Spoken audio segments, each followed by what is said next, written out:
സങ്കീർത്തനം 56. സംഗീത പ്രമാണിക്ക് ദൂരസ്ഥന്മാരുടെ ഇടയിൽ മിണ്ടാത്ത പ്രാവ് എന്ന രാഗത്തിൽ ദാവീദിന്റെ ഒരു സ്വർണഗീതം. ഫെലിസ്ത്യർ അവനെ ഗത്തിൽ വെച്ച് പിടിച്ചപ്പോൾ ചമച്ചത്. ദൈവമേ, എന്നോട് കൃപയുണ്ടാകണമേ. മനുഷ്യർ എന്നെ വിഴുങ്ങുവാൻ പോകുന്നു. അവർ ഇടവിടാതെ പൊരുതി എന്നെ ഞെരുക്കുന്നു. എന്റെ ശത്രുക്കൾ ഇടവിടാതെ എന്നെ വിഴുങ്ങുവാൻ ഭാവിക്കുന്നു. ഗർവത്തോടെ എന്നോട് പൊരുതുന്നവർ അനേകരല്ലോ. ഞാൻ ഭയപ്പെടുന്ന നാളിൽ നിന്നിൽ ആശ്രയിക്കും. ഞാൻ ദൈവത്തിൽ അവന്റെ വചനത്തെ പുകഴും. ഞാൻ ദൈവത്തിൽ ആശ്രയിക്കുന്നു. ഞാൻ ഭയപ്പെടുകയില്ല. ജഡത്തിന് എന്നോട് എന്ത് ചെയ്യുവാൻ കഴിയും? ഇടവിടാതെ അവർ എൻ്റെ വാക്കുകളെ കൂട്ടിക്കളയുന്നു.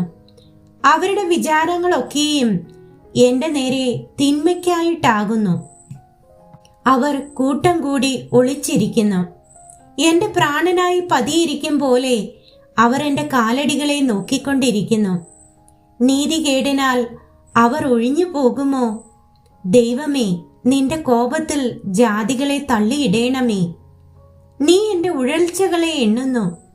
എൻ്റെ കണ്ണുനീർ നിന്റെ തുരുത്തിയിൽ ആക്കി വെക്കണമേ. അത് നിന്റെ പുസ്തകത്തിൽ ഇല്ലയോ? ഞാൻ വിളിച്ചപേക്ഷിക്കുമ്പോൾ തന്നെ എൻ്റെ ശത്രുക്കൾ പിന്തിരിയുന്നു. ദൈവം എനിക്ക് അനുകൂലമെന്ന് ഞാൻ അറിയുന്നു.